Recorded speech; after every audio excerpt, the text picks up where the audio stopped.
I hear many times people describing themselves as being spiritual and not religious. And in a way, I understand where they're coming from. And in a way, I think if the view of Swedenborg was put to them, they would probably adopt Swedenborg's view of both spirituality and religion. And so I think it's probably fair to say there are many people out there who are already Swedenborgians but are simply unaware of the fact. Now, let me explain why people may be drawn to the conclusion that they're spiritual and not religious. They're spiritual because they feel there is something there beyond the mundane, the everyday. There's something very deep, maybe at the very centre of the heart's core, something which cries out for union, something which maybe goes beyond any logical explanation, but nonetheless it's there. And to try to express that, to follow it, means very often to go in the opposite direction to those in everyday, ordinary life. Things such as compassion, things such as wisdom, understanding, are all part of this spirituality. And they reject religion. And I can understand why, because religion as it's presented nowadays, it's irrational, it's illogical. It seems to be a mixture of myths, of legends, it's stories, it's tradition. It doesn't speak anymore to us. It has no meaning, it's irrelevant to us. And I can understand people rejecting it. Now, Emanuel Swedenborg plays a prominent role in the New Age because with the revelation made to Swedenborg, a new age came into being. And it's a new age, not of the old outer rituals, but rather it's the new age of inner spiritual wisdom. And you can see this clearly in Swedenborg's view of the days of creation.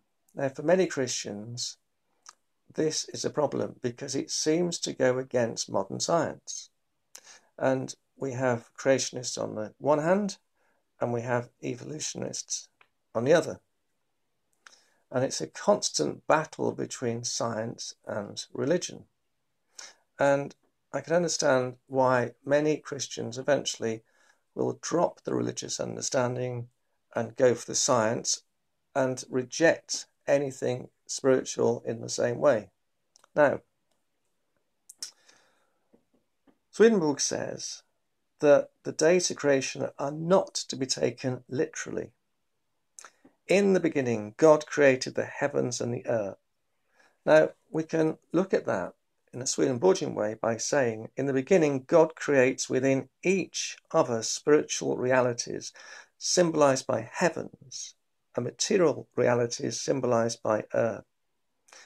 And as we evolve, we learn how to integrate these spiritual and material concerns. Now, as this integration culminates on the sixth day, Adam is created. And this isn't a particular person, but Adam represents wisdom, and Eve, who represents love. And it's the union of wisdom and love which leads to psychological wholeness. And this is represented by the seventh day, which is the day of inner peace. And so suddenly what we see in the days of creation is a map of man's spiritual growth.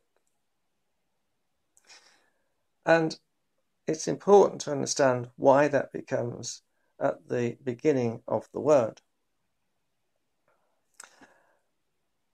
And the inner spiritual meaning of the word is coherent and the same throughout the books that comprise the Old and New testaments.